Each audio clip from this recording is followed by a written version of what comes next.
Good to see you all there, and thank you for the invitation, Martin, again. As Martin mentioned, I'm almost 30 years on the market, working with mostly with the switchboard, low and medium voltage.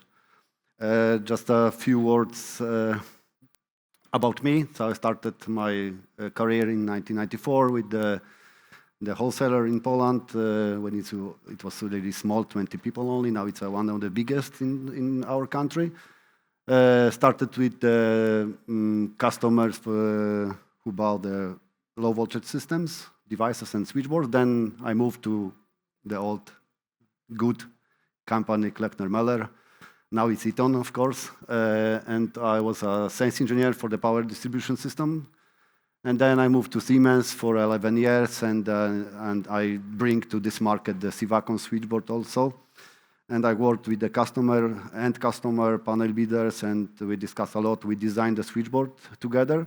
And since 2014, I started with my own company, and we design a lot of switchboard around the world, from the nuclear plants, for the different kind of customers, like chemical industry, automotive, and so on. We do a lot of projects, like 50 projects a year. So we design more than, I believe, 200 or 300 switchboards per year. So I'm happy that we can also design the switchboards with the new advanced system, protection system for the arc fault protection. Arc faults, which we focus on, are one of the hazards that occur when working in electrical equipment. Centrally, one of the most dangerous and destructive. What we can see in the all or most of the presentation, that we can see that it's very damaged short circuit. What are the main aspects to consider when choosing arc protection for the switchgear? That's the question. The personal protection, it's obvious. Equipment protection, yes, but not so obvious. So sometimes we are happy that we have some switchboard, but we should protect the personal, but the switchboard itself, okay, it's good to survive, but we'll see what happens.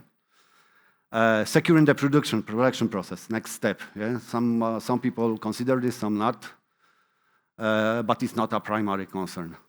Meeting standards and regulations, because that's what they told us to do. Yeah? Sometimes we don't follow the regulation. Sometimes someone tell us that please follow this regulation. Okay, I can check what I should do with this. What do we consider when choosing our protection system? Protection setting. This is the first step. I believe Martin could agree or not. That the first step is checking the protection. What will be the time and energy when we use the protection setting. It's very difficult to obtain due to network settings, because we have to keep the selectivity and other things that at the same time. Additional functions into protection equipment, like arms or DAS+, which under certain service condition shorten the response time of circuit breakers to an arc fault. That's good, but it's next step, but not the last one. Yeah? And standards and recommendations, that's my favorite point. For example, IEC TR 61641, in my opinion, incorrectly understood by the customer, of course, as arc-resistant switchgear, rather than switchgear that can withstand arc. So under this condition, the switchboard is tested with the door closed, every cover is closed, and we check the switchboard under the arc condition, and the person around should be safe. But no one says that switchboard should be safe inside. And sometimes we discuss with the customer, and the customer said, I got this switchboard according to IEC, so I'm happy with that. And that's also my favorite. I have a new switchboard, nothing bad will happen. That's the new switchboard during the commissioning.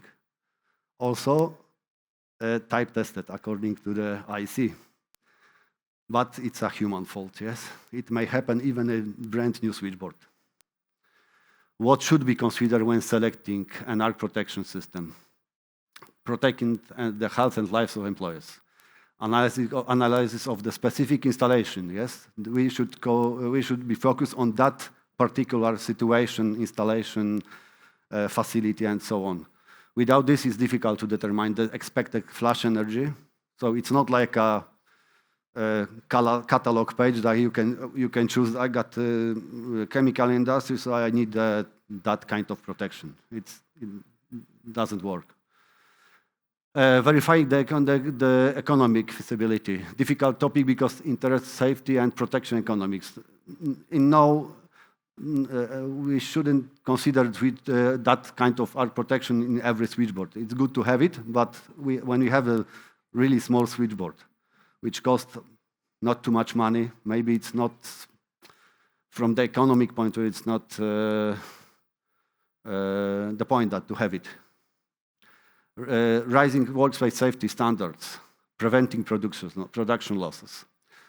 Is shorter better? That's the question, yes? Certainly yes, but especially when it comes to arc flash extinction time. The essence of arc flash protection system is to reduce the arc flash duration and energy. That's the point.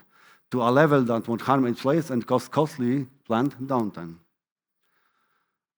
Here we have some graph that we can see the energy of the arc without any system and also cut by some quenching device. How deep we can cut this and how fast we can cut the energy of the arc, yes, during the time. What does it look like with the different levels of protection? This is something like is common with the presentation of Mikko and also with the Reinhardt. That's the same point. Protection based on the circuit breaker protection setting, hundreds of milliseconds. Takes hundreds of milliseconds because we are dependent on what we put on the deep switches or maybe in the electronic way. Active arc protection acting on the circuit breaker calls, 10 of milliseconds. That's something what we can also measure during the test, that the full time starting from the arc flash till the switching off by the breakers, it's around tens of milliseconds. Usually 60, 70 milliseconds that we can measure during the commissioning. Active arc protection with the quenching device, single milliseconds. Here's the same video, but in a different context, yeah? Because what I mentioned before, here you can see in the video. We have the same starting time, but we can see starting from the right side to the left, that we have here the quenching device. So we cut the arc and we completely save the switchboard within 4 milliseconds. The middle switchboard is with the active system, but acting on the breakers. And on the left side, we have a system based on the protection on our switches. As you can see on the right side, it's like a moment, like a flash. That's it. And also what we should do with this, we need to clean up, take off something from this place, clean up a little bit, and then we can re-energize the switchboard again. So it's like minutes maybe. Do we always operate switchgear at the same way as it tested for internal arc fault resistant? I mentioned about the IEC 61641, yes? And the switchboard is tested with the door closed, every cover fixed. But normally, are all switchboard arc proof? What about so-called open switchboard? How many switchboards we have on the facilities that are not covered from every side, yes? How often do we work with switchboard doors open with covers removed? Yeah? We need to do some works because of the continuity of the production, yes? We need to look inside, we need to measure something inside, yes? And we need to open doors. Then the switchboard is, I would say, outside the IEC standards a little bit. But we need to protect it again, yes? Or protect the people around. And for the sake of production continuity, do we allow service work on the switchboard with doors open and covers removed? Yes, of course. And the same video as Miko presented, but also with my comment. That's the typical situation that someone goes to the switchboard and need to do some work inside. Open the door, yes, and do some works, but at the same time, accident happen, yes? And the people is protected, yes, because we cut at the time within just single milliseconds, yes? So we do not allow to extend this energy, all aspects of this arc fault, yes? All 6 components, as Mike mentioned at the very beginning. What kind of arc protection system should we use? It's like a conclusion of my presentation. Following the principle, prevention is better than cure, by using active arc protection system together with a quenching device, we fully protect electrical switchboards. When using a complete system, we protect personnel and the switchboard. And that's the point. By the way, this is the new switchboard. So the last one you saw burned out. This is the new one, but this time with the quencher. So that's something what came to the mind of our customer, and he decided to use the system, the new switchboard. He bought completely new switchboard for I don't know how much it would cost, but it was very expensive. But he decided to use it also with the quenching device inside. And at the end, benefits for the switchboard user. Top-tier employee protection, no costly installation downtime, so we can continue production after the short time. Resistance to human errors, of course, yes.